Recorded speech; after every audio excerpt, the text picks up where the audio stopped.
Hey there, my lovely.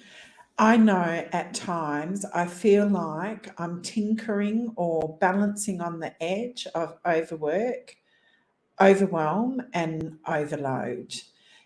And when I know that I'm balancing on that edge, I have a couple of strategies that I use to bring myself back away from the edge.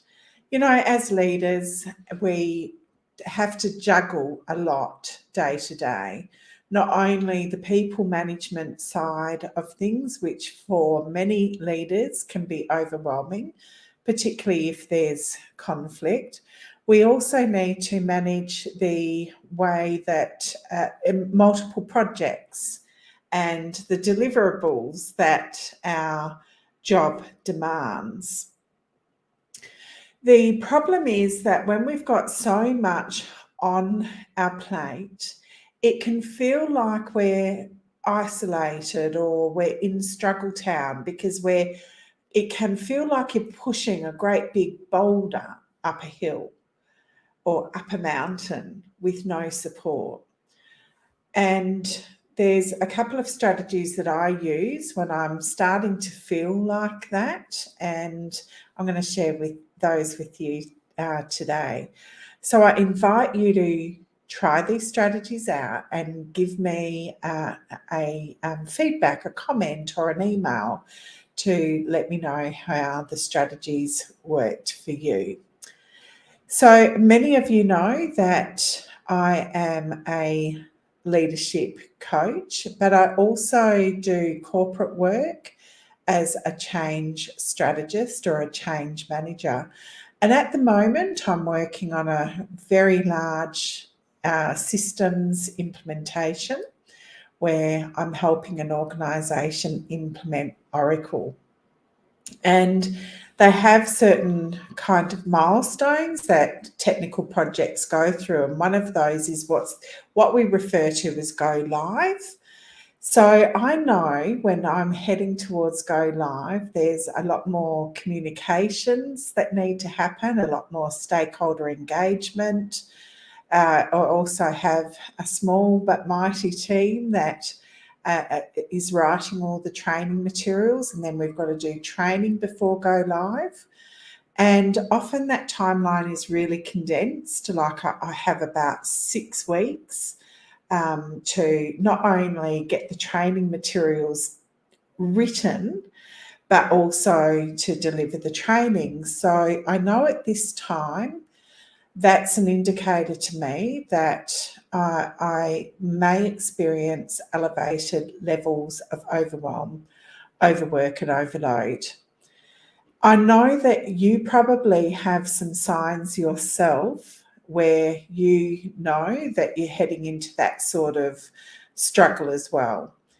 And one of the issues with people like me, and I know if you follow me, it's probably because you have some of the characteristics I have, is that I have a really high expectation for myself, and I also have an ability to drive harder and longer work-wise than most people.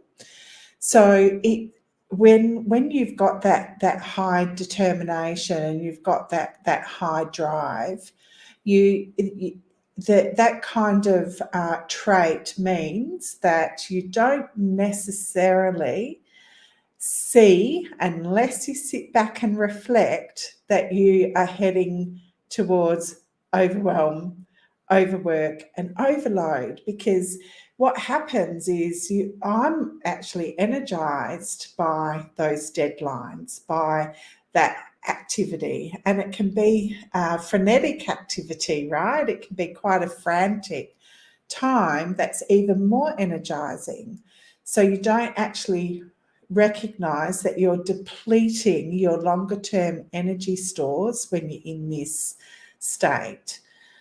So the strategies I put in place is, firstly, there are warning signs all around you that you may be heading into that kind of state where you may have a tendency of overwhelm, overwork, and overload. I know for me, it's at the go live dates where I've got a lot of activity to do in a compressed time. So the first strategy is to look at the routines and the kind of the phases that your job has and figure out the times of when you are going to feel that that you're tending to get into that state of overwhelm, overload, or overwork. Once you see or have identified that strategy, that the awareness in any change is the first part of the change, right? So the next strategy is to be intentional with your personal time.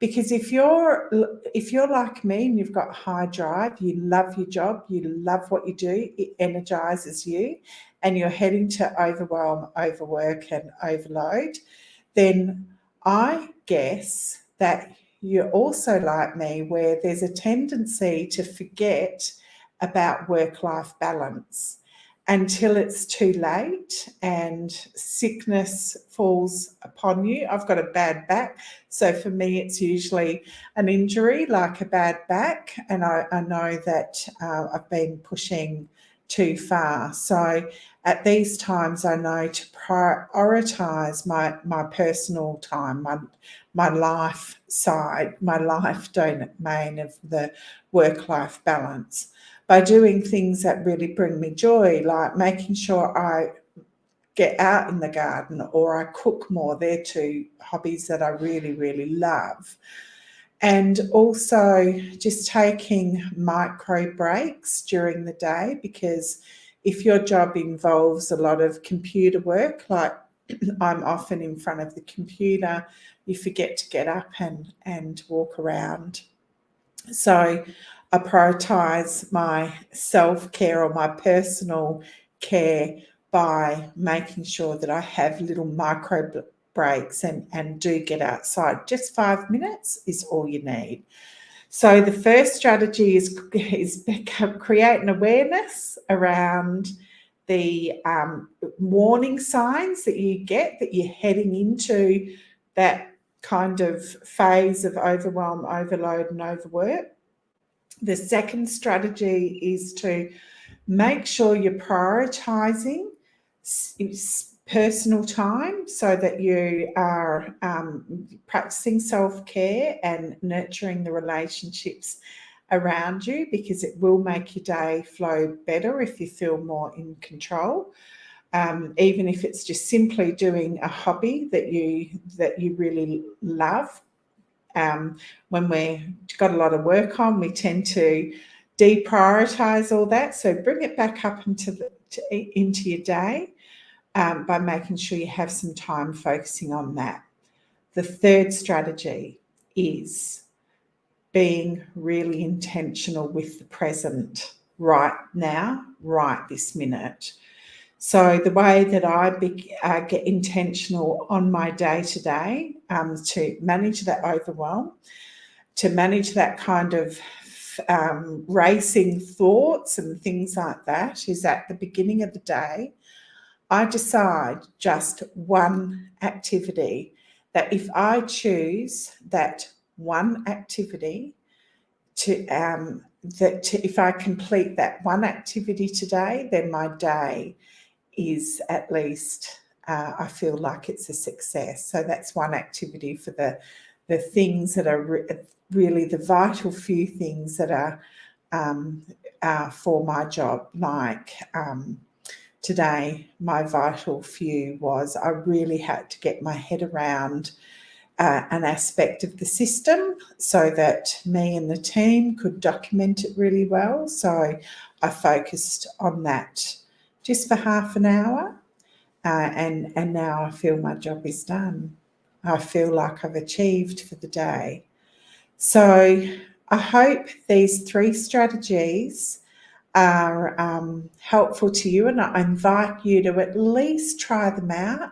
So firstly, create an awareness of of the kind of times in your work day, work week, or work year where you've got a tendency to feel overworked, overwhelmed, and overloaded. The second strategy is to make sure in those periods of time that you're making time for yourself so that you feel like you've got at least some sort of resemblance of work-life harmony. And then the third thing is pick one thing every day that you need to complete for work, that if that one thing has been completed, then you feel like you've accomplished something that's one of the vital few activities for your job role. I invite you to give it a go and let me know how it feels for you, either in message or send me an email. Until next time, my lovely.